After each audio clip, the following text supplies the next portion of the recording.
Haleluya. Shalom jemaat yang terkasih dalam Tuhan. Kembali lagi pada saat hari ini kita bersyukur, kita memperingati hari kenaikan Tuhan Yesus. Biarlah tanda rasa syukur kita mau menaikkan syukur, kita mau beribadah, memuliakan namanya. Karena kebaikan Tuhan yang telah menyelamatkan kehidupan saya dan saudara. Haleluya. Puji Tuhan, siapkan hati dan pikiran kita untuk kita boleh menikmati berkat Tuhan lewat ibadah pada saat siang hari ini. Kita angkat satu pujian.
Satu di dalam doa. Bapa dalam surga, Bapa yang kami panggil di dalam nama Tuhan Yesus Kristus, kami menaikkan rasa syukur kami Tuhan, hingga sampai saat ini kami masih diberikan nafas hidup, kesehatan, kekuatan yang datang daripadamu. Kami juga menaikkan syukur Tuhan atas rahmat-Mu di dalam kehidupan kami. Kami memperingati hari kenaikan Tuhan Yesus kembali, dan kami meyakini, kami mengimani Tuhan, bahwa Engkau akan datang kembali pada kedua kalinya. Terima kasih Bapa dalam surga, kami mau beribadah, Tuhan pimpin dari awal sampai pada akhirnya. Biarlah ibadah ini Tuhan, kami sangat diberkati, dan kami menaikkan syukur kepadamu. Terpujilah akan nama-Mu, kami mau siap beribadah di dalam nama Tuhan Yesus Kristus. Haleluya, amin. Puji Tuhan, kita siap mau memuji Tuhan. Haleluya, saya jemput semuanya bangkit berdiri, kita angkat naikkan pujian. Anak Allah, Yesus namanya, menyembuhkan, menyucikan, bahkan mati, tebus dosaku, kubur kosong, membuktikan Dia hidup. Anak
Kita sudah memuji memuliakan nama Tuhan. Tiba saatnya kita mau dengarkan firman Tuhan. Firman Tuhan yang akan memberkati kita pribadi lepas pribadi. Siapkan hati dan pikiran kita untuk membuka firman Tuhan menjadi rema dalam kehidupan saya dan saudara. Kita angkat satu pujian. Ku siapkan hatiku Tuhan untuk dengar firman-Mu saat ini.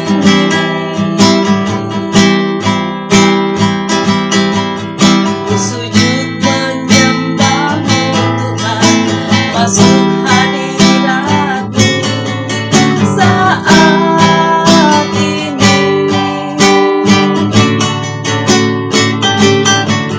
Curahkan urapan-Mu Tuhan bagi jemaat-Mu saat ini.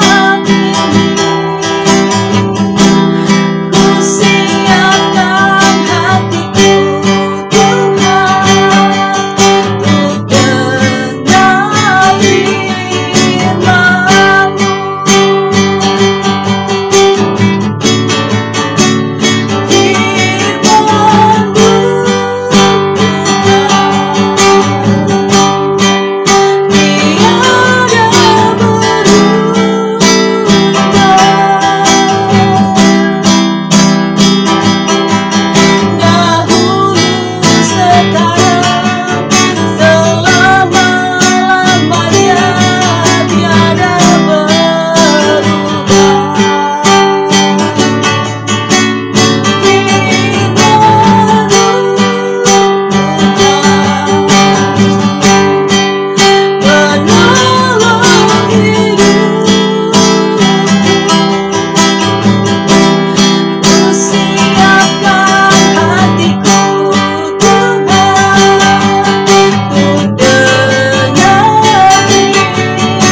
Mari kita satu dalam doa.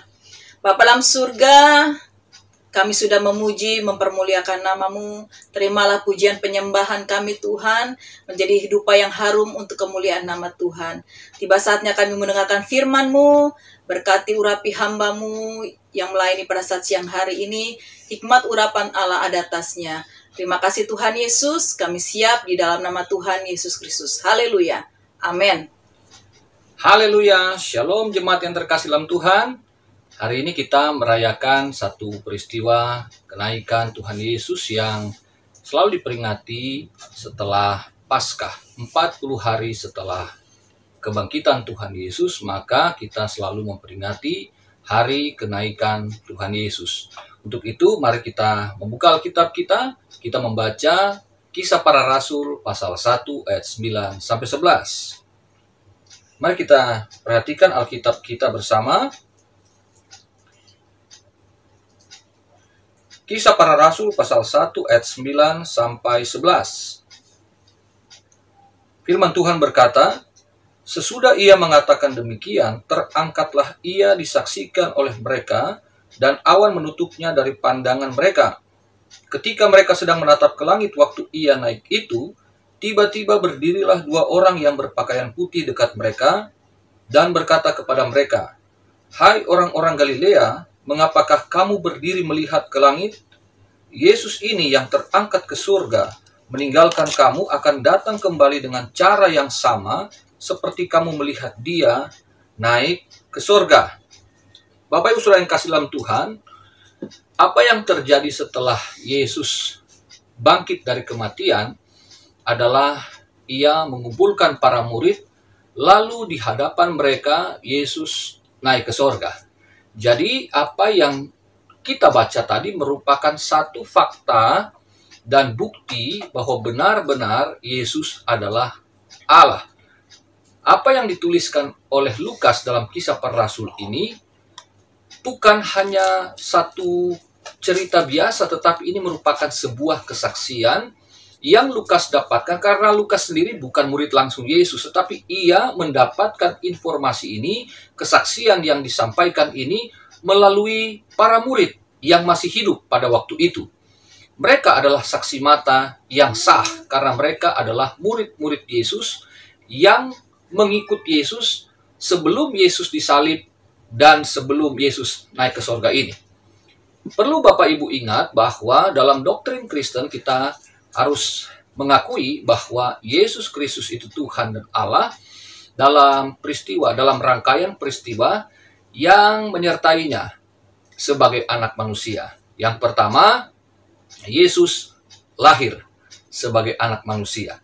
Jadi Allah itu berinkarnasi dan itulah Yesus Kristus. Karena tidak ada satu manusia yang dapat menebus dosa manusia selain Allah sendiri. Tetapi tentu Allah harus menjadi manusia supaya didapatkan keadilan bagi umat manusia yang berdosa itu. Lalu anak manusia ini, Yesus Allah yang menjadi manusia, dia harus mati di atas kayu salib sebagai korban penebusan.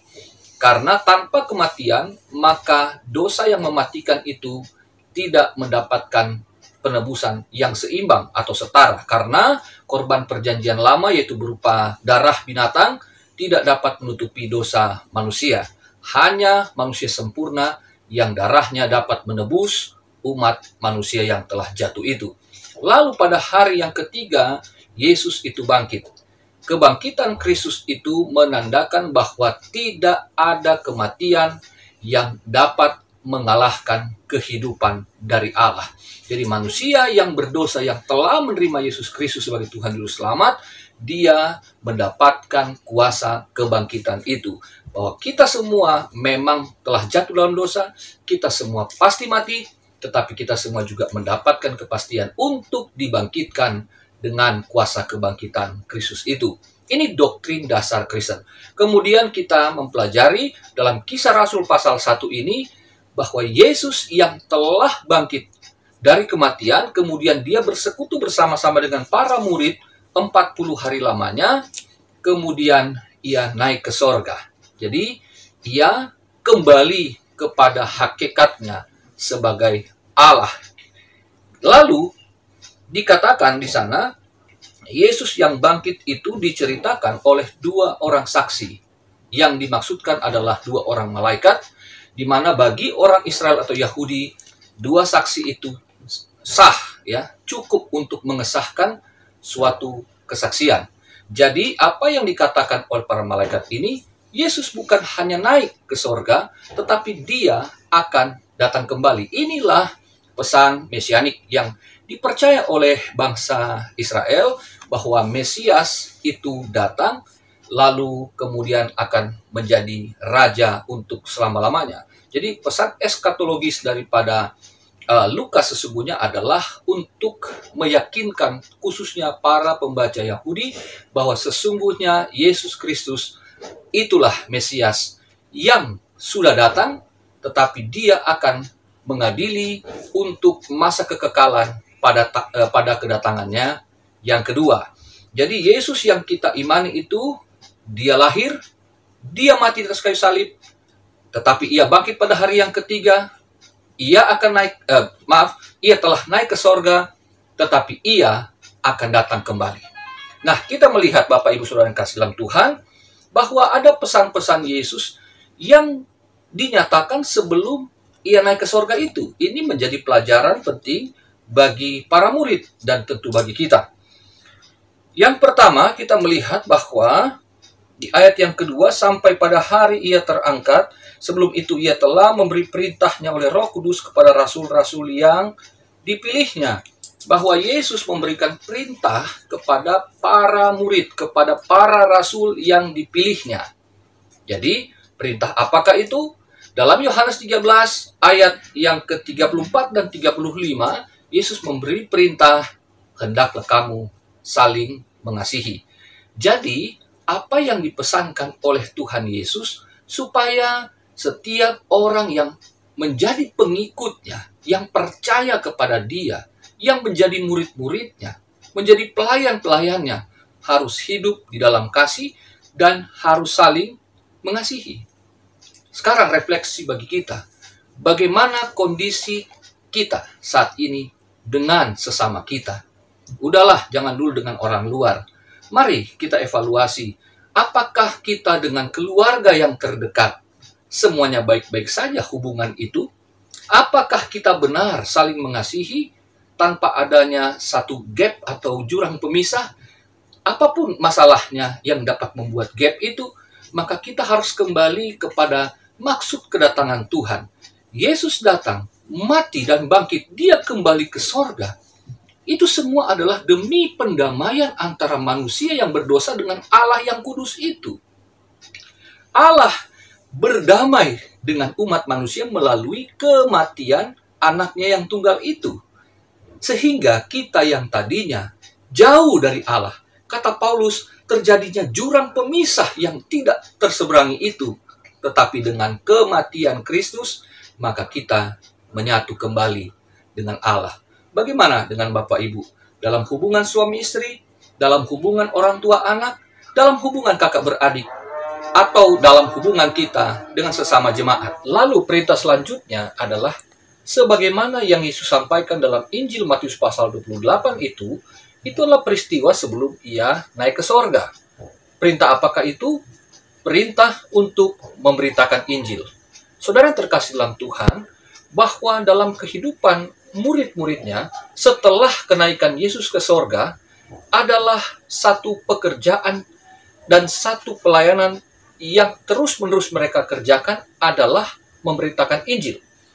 Jadi dalam kehidupan para rasul, para murid pasca kenaikan Yesus ke sorga itu tidak lain tidak bukan hanyalah untuk menyampaikan kabar sukacita bagi dunia, berita keselamatan bagi dunia, berita kemenangan bagi dunia.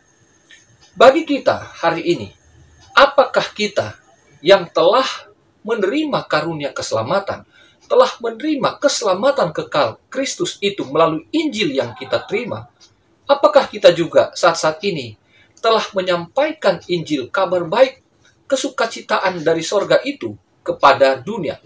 Gak usah jauh-jauh lah. Apakah kita menyampaikan Injil kebenaran pada keluarga kita? Apakah kita membawa terang itu? Apakah kita membawa damai? Ataukah kita membawa kegelapan? Ataukah kita membawa perang di dalam keluarga kita? Di dalam lingkungan kita?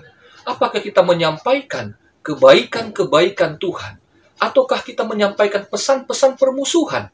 Apalagi hal-hal yang demikian seperti hari-hari ini sangat sensitif ketika berbicara tentang agama. Tetapi kita tidak berbicara tentang bagaimana kita menyampaikan kebenaran agama Kristen, tetapi kita menyaksikan akan berita Injil, yaitu bagaimana menyampaikan tentang kasih karunia Allah yang hidup di dalam kita. Bagaimana kita menjadi saksi kepada orang lain untuk menyampaikan bahwa kita adalah orang-orang yang telah diselamatkan, yang seharusnya juga menjadi berkat bagi orang lain. Saudara terkasih dalam Tuhan, jika kita membaca seterusnya, maka tidak lain tidak bukan pesan utama Yesus ketika Dia akan naik ke sorga adalah sebagaimana yang Dia sampaikan di dalam pasal 1 ayat yang ke-8 ini. Mari kita baca bersama Kisah Para Rasul pasal 1 ayat 8. Tetapi kamu akan menerima kuasa kalau Roh Kudus turun ke atas kamu, Dan kamu akan menjadi saksiku di Yerusalem dan di seluruh Yudea dan Samaria dan sampai ke ujung bumi. Pesan utama Tuhan Yesus adalah tentang kedatangan Roh Kudus. Apa yang Yesus lakukan ketika dia bangkit dari kematian 40 hari lamanya, ia bersama-sama dengan para murid, ia melakukan kegiatan-kegiatan, ia melakukan karya-karya. Maka sesungguhnya Alkitab mencatat seperti kita baca tadi di ayat yang kedua, bahwa di ayat 1 maksud saya, di sana dikatakan ia melakukannya dengan Roh Kudus, ya. Di ayat kedua maksud saya tadi, yang kita baca tadi, bahwa apa yang dilakukan Kristus selama di bumi, semuanya berasal dari kuasa Roh Kudus. Ketika Yesus dibaptis di Sungai Yordan oleh Yohanes Pembaptis, yang terjadi kemudian adalah turunlah Roh Kudus dalam penampakan seperti burung merpati. Dan Yesus dikatakan dikuasai oleh Roh Kudus sehingga ia dicobai oleh iblis dalam Matius pasal 4 dan Lukas pasal 4. Tetapi mulai Lukas pasal 4 ayat yang ke-16 sampai 19 itu, Yesus menyatakan diri dialah Mesias Israel yang ditunggu itu, dengan bukti bahwa dia diurapi oleh Bapa dengan Roh Kudusnya, sehingga ia dapat melakukan pekerjaan-pekerjaan Mesias itu untuk pembebasan Israel dan terlebih pembebasan bagi dunia. Kita semua yang merayakan hari kenaikan Tuhan Yesus, pesan utamanya adalah nantikanlah Roh Kudus untuk bersaksi, karena tanpa Roh Kudus Yesus yang lahir sebagai manusia, ia tidak bisa melakukan karya-karya yang agung. Dan tanpa Roh Kudus itu pula, ia tidak memilih para rasul, seperti yang dikatakan Kisah Rasul 1 ayat 2 tadi. Lalu kemudian ia di ayat 3, ia menyatakan dirinya berulang-ulang itu semua untuk menyatakan karya Roh Kudus.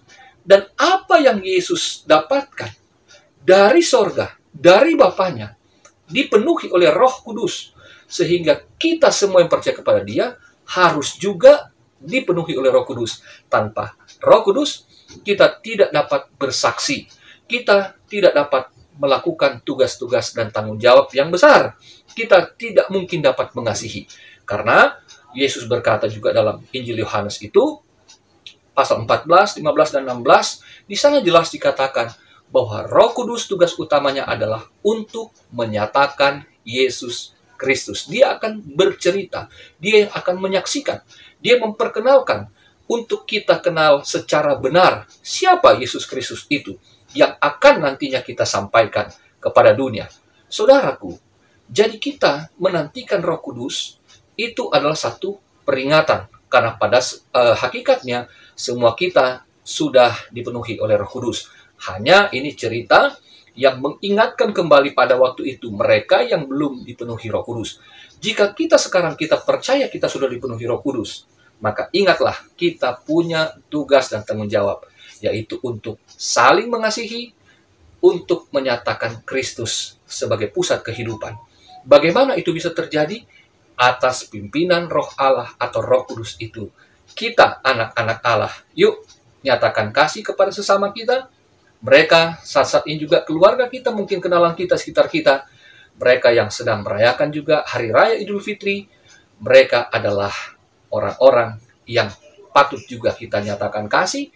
Dan bagaimana kita hidup dengan mereka dalam toleransi, di dalam keragaman.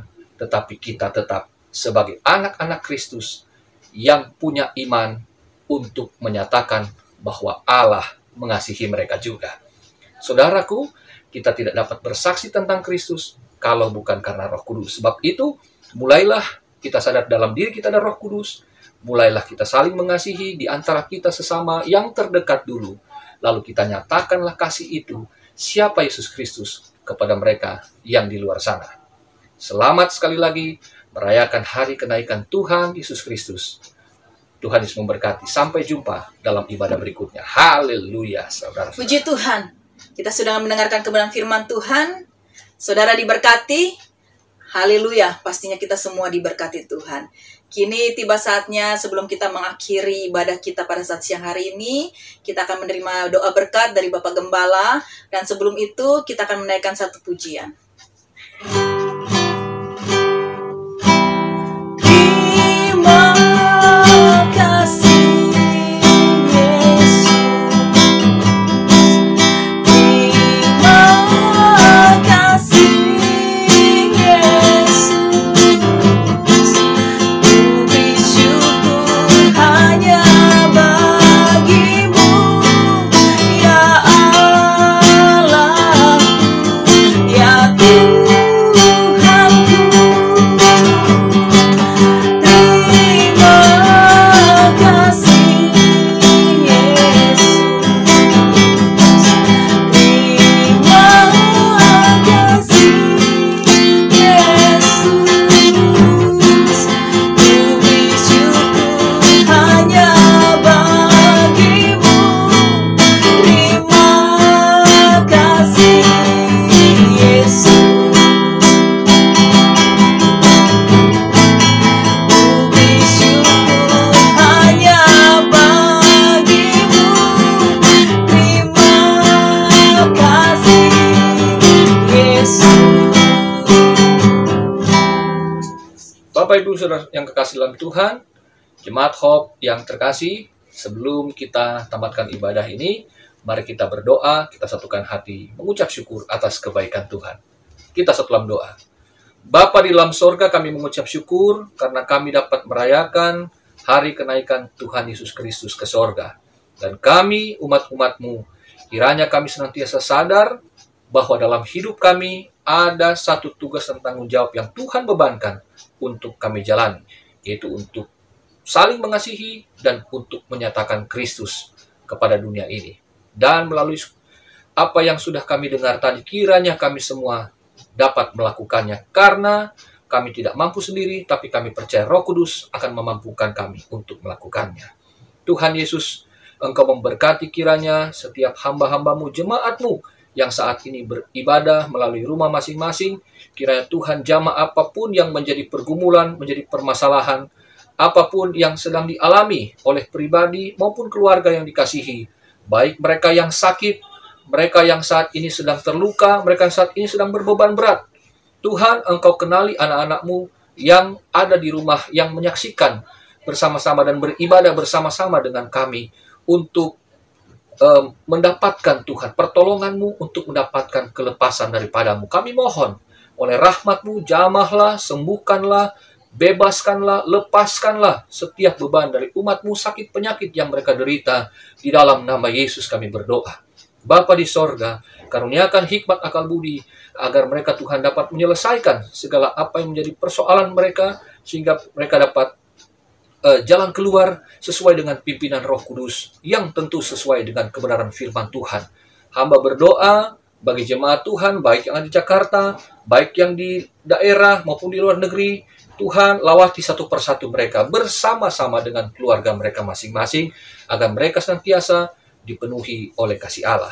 Kami berdoa bagi bangsa dan negara kami, pemerintah kami, dari presiden, para menteri, kepala-kepala daerah, sampai kepala-kepala lingkungan, semuanya Tuhan diberkati dengan satu kesatuan hati dan pikiran, agar bangsa kami segera Tuhan mendapatkan jawaban daripada Tuhan untuk segera dibebaskan dari COVID-19, melalui Tuhan pengadaan vaksin, pengobatan, dengan apapun juga yang mereka upayakan. Kami percaya Tuhan campur tangan melalui pemerintah kami, para dokter, tenaga medis. Tuhan tolong agar mereka dapat bekerja untuk menolong banyak orang, terutama Tuhan anak-anak-Mu yang terkena COVID atau penyakit-penyakit lainnya seperti kanker, jantung, diabetes, dan sebagainya. Mereka yang tidak berdaya saat ini di rumah-rumah sakit, ulurkanlah tangan-Mu. Kami mohon jamah di dalam nama Yesus. Terima kasih Bapa. Mereka yang saat ini membutuhkan pekerjaan di tengah-tengah masa yang sulit, kami percaya tidak ada yang mustahil bagi Tuhan untuk membukakan jalan bagi mereka. Anak-anak Tuhan, baik itu keluarga kami, anak cucu kami, Tuhan berikan mereka pekerjaan dan peluang-peluang yang baru untuk mereka dapat bekerja kembali. Terima kasih Bapa, mereka yang merindukan anak, Tuhan jamah setiap kandungan dan benih dari suami istri, anak-anak jemaat, cucu-cucu jemaat, mereka yang merindukan adanya keturunan. Tuhan, Engkau memberkati. Terpuji nama Tuhan, berkati setiap persembahan yang diberikan oleh jemaat-Mu, baik langsung maupun tidak langsung, melalui kami hamba-hamba Tuhan, melalui persepuluhan yang mereka berikan, secara langsung tidak langsung. Tuhan, terimalah semuanya dan balas memberkati dengan berkat yang sesuai dengan kasih karunia-Mu. Terima kasih Bapa, Induk sembahyang kami mengucap syukur atas ibadah pada siang hari ini. Kami tutup di dalam nama Yesus. Bapak Ibu Saudara sekalian, mari kita bangkit berdiri, arahkan hatimu dan angkatlah tanganmu, dan terimalah berkat dan anugerah dari Allah Bapa, cinta dan kasih sayang daripada Yesus Kristus Tuhan Juru Selamat kita, di dalam persekutuan dengan Roh Kudus, menjadi bagian kita semua, mulai hari ini, besok, dan sampai selama-lamanya. Dalam berkat nama Tuhan Yesus, semua yang percaya bersama katakan, amin. Selamat siang, Tuhan Yesus memberkati.